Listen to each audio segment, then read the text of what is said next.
अस्सलाम वालेकुम, बिस्मिल्लाहिर्रहमानिर्रहीम। अदारा एजुकेशन के एडवांस विंडो स्टोर एप्लीकेशन 1 में आज हम जिस मौजूद की बात करने जा रहे हैं वो है रिसोर्स डिक्शनरी। अगर आप अपना विंडो स्टोर एक खोल लें, एक नया प्रोजेक्ट स्टार्ट कर रहा हूँ, न्यू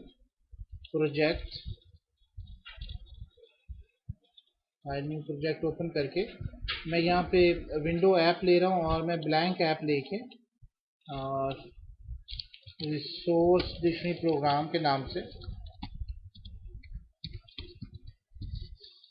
प्रोग्राम ऑन पेज। अब इसके अंदर दो चीज़ें हैं, एक आप पेज के ऊपर अपना रिसोर्स डिक्शनरी बना सकते हैं और एक आप बना सकते हैं आप अपनी एप्लीकेशन के ऊपर। और इसी तरह से फिर वो रिसोर्स डिक्शनरी जो लास्ट टाइम पे मैं आपको बताई थी कि ऐड करनी है, वो कहाँ से ऐड होगी, उसको हम किस तरह यूटिलाइज करेंगे, ये तीसरा कंसेप्ट है। सबसे पहले अब हम ऑन पेज के ऊपर देखेंगे कि किस तरीके से हमने इसको रिसोर्स डिक्शनरी करना है। रिसोर्स डिक्शनरी का बेसिक पर्पस ये है कि आपके तमाम रिसोर्सेज जैसे टेक्स्ट बॉक्स है, ब्लॉक्स हैं या कुछ भी हैं, आपने उनका एक डिज़ाइन कर लिया, अब उनका कलर डिज़ाइन कर लिया, फॉन्ट डिज़ाइन कर लिया। अब आप तमाम चीज़ों, ये बिल्कुल उसी कंसेप्ट पे जो आपकी CSS थी, केस्केडिंग स्टाइल शीट, ये केस्केडिंग स्टाइल शीट को इम्प्लीमेंट करने के लिए। अब आप यहाँ पे सोल्यूशन एक्सप्लोरर पे आए। राइट, लास्ट टाइम पे भी आपको बताया गया था कि आपने ऐड करनी है, राइट क्लिक करेंगे, ऐड न्यू आइटम, तो you can see that resource dictionary, ये रिसोर्स डिक्शनरी। लेकिन अभी मैं इसको मेन पेज डॉट जैमल पे क्लिक करके अपनी पेज पे ओपन कर रहा हूँ और मैं यहाँ पे आपको पहले पेज के रिसोर्सेज के ऊपर रिसोर्स डिक्शनरी ऐड करना आपको बताऊंगा। वो आपकी जैमल की है, ये Jaimal. Define a repository for XAML resources such as style that your application uses.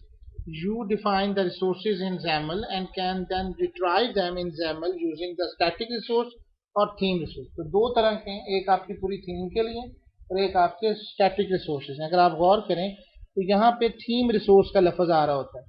अब हम थीम रिसोर्स पहले भी आप लोगों को चेंज करना बताया गया था लास्ट सेशंस के अंदर, लेकिन अभी हम स्टैटिक रिसोर्स के ऊपर बात करेंगे कि किस तरीके से इस पे काम करना है।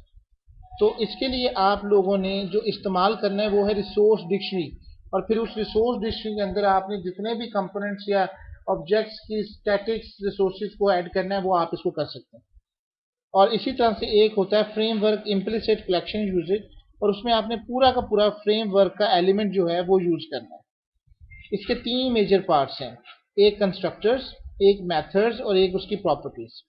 रिसोर्स डिक्शनरी जो होती है initializes a new instance of the resource dictionary class. आप जब इसको करते हैं और वो ये सारे के सारे ऐड है, ऐड की value, clear clear value, contents, copy to, first, get value, इस तरह से मुख्तलिफ ऑप्शन इसके साथ हैं।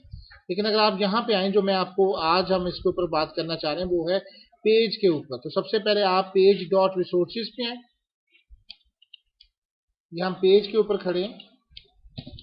तो जैसे ही आप पेज डॉट लिखेंगे, ये उस वक्त तक नहीं आएगा जब तक कि आपका डिज़ाइन जो है ना वो नहीं आ जाएगा। इसको एक दफ़ा थोड़ा सा डिज़ाइन देखें, आपका रिफ्रेश होना चाहिए।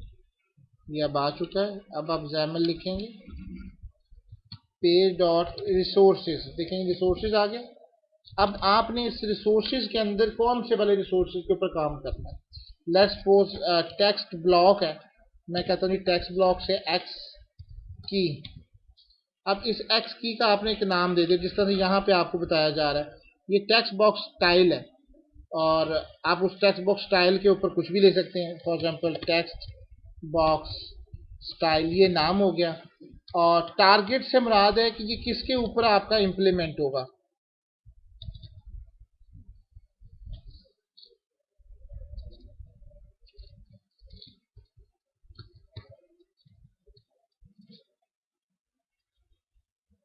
टेक्स्ट ब्लॉक, सॉरी, स्टाइल लेना था हमने यहाँ पे, स्टाइल एक्स की इज इक्वल टेक्स्ट बॉक्स और फिर target type is equal to text block. तो इसका मतलब है कि ये जो स्टाइल आप, और इसका फॉर एग्जांपल मैं फॉन्ट कलर,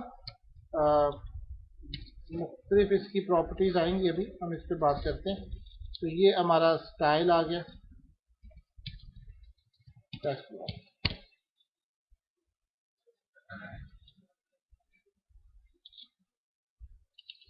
बेसिकली ये आपने एक रिसोर्स बना लिया।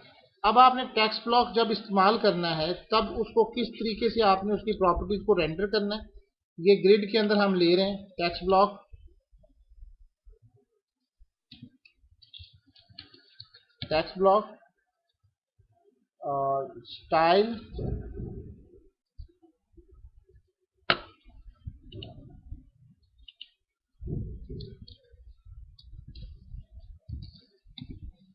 जब आपने थीम रिसोर्सेज या स्टैटिक रिसोर्सेज देने होते हैं तो उसकी पहचान ये होती है कि आपने करली ब्रैकेट्स लगाने हैं। और फिर आपने स्टैटिक रिसोर्स, जो देखें आपके पास तीन तरह के रिसोर्सेज हैं, एक थीम रिसोर्स है, एक स्टैटिक रिसोर्स है और एक आपके पास रिलेटिव रिसोर्स है। थीम रिसोर्स पूरी थीम के लिए होता है, लेकिन अभी हम जो डिस्कशन करने जा रहे हैं वो स्टैटिक रिसोर्स है। जैसे ही आप स्टैटिक रिसोर्स लेंगे तो आप देखें कि जो आपने ऊपर टेक्स्ट बॉक्स स्टाइल बनाया था वो आपके पास नजर आ जाना चाहिए, टेक्स्ट बॉक्स स्टाइल। अगर आप इसी अभी देखते हैं, टेक्स्ट इज इक्वल टू दार एजुकेशन वेलकम यू। अब देखिएगा, जरा गौर कीजिएगा कि टेक्स्ट बॉक्स ले रहा हूं मैं और मैं उसका भी स्टाइल लेना चाह रहा हूं, और उसी तरह से मैंने स्टैटिक रिसोर्स किया, ये सारी इंफॉर्मेशन आई। लेकिन आप देखेंगे कि आगे मुझे रिसोर्स की नहीं आ रही है। अभी जो मैंने ऊपर लिया था, क्योंकि मैंने जो टारगेट किया हुआ है कि ये मेरी जो सोर्स है सिर्फ किसके ऊपर इंप्लीमेंट होगा, टेक्स्ट ब्लॉक के ऊपर इंप्लीमेंट होगा।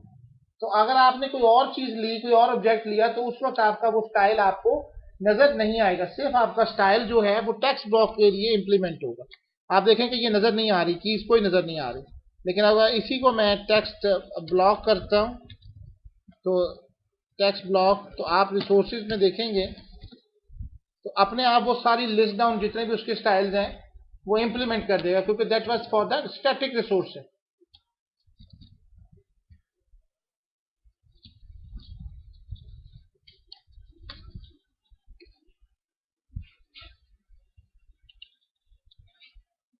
आप ये देखें कि इसी तरह से डार एजुकेशन वेलकम यू, ये आपका रिसोर्स के ऊपर बात हो रही है।